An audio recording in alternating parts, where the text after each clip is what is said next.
नव्या गृहनिर्माण धोरणाला राज्य मंत्रिमंडळाची मंजुरी। 5 वर्षात 35 लाख घरं बांधण्याचं नियोजन। राज्य सरकारचे 70,000 कोटींचे नवे गृहनिर्माण धोरण। ऑपरेशन सिंदूरच्या खासदार शिष्टमंडळावरून शरद पवारांनी राऊतांना फटकारलं। स्थानिक राजकारण आणू नये अशी आमची भूमिका, शरद पवारांची प्रतिक्रिया। देशभरात 257 कोरोना रुग्णांची नोंद। कोरोना रुग्णसंख्येत महाराष्ट्र दुसऱ्या क्रमांकावर। मुंबईत 8 जणांना कोरोनाची लागण झाल्याचं समोर। सिंगापूरमध्ये आठवड्यात 30% कोरोना रुग्णांची वाढ। हाँगकाँगमध्ये 10 आठवड्यात कोरोना रुग्णांच्या संख्येत 30 पट वाढ। डोनाल्ड ट्रम्प आणि व्लादिमीर पुतीन यांच्यामध्ये रशिया युक्रेन शांततेसंदर्भात चर्चा।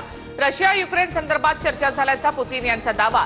युक्रेनसोबत शांतता प्रस्थापित करण्यासाठी रशिया तयार। कल्याण डोंबिवली परिसरात 10 प्रभागांमध्ये धोकादायक इमारतींचं सर्वेक्षण। 513 इमारती धोकादायक, 176 इमारती अतिधोकादायक। बुलढाण्याच्या सावळा गावामध्ये दूषित पाणी पुरवठा। दूषित पाण्यामुळे ग्रामस्थांचं आरोग्य धोक्यात। स्वच्छ पाणी पुरवठा करण्याची ग्रामस्थांची मागणी।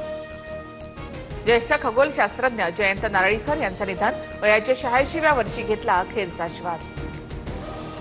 राज्यामध्ये 23 जिल्ह्यांना अवकाळीचा फटका। 23,331 हेक्टरवरील पिकांचे नुकसान। विदर्भासह मराठवाडा, पश्चिम महाराष्ट्र, कोकणातही काही जिल्ह्यांमध्ये पावसानं झोडपलं। मुंबईसह संपूर्ण महाराष्ट्रात आज आणि उद्या जोरदार पावसाचा इशारा। नागरिकांनी काळजी घेण्याचं प्रशासनाकडून आवाहन।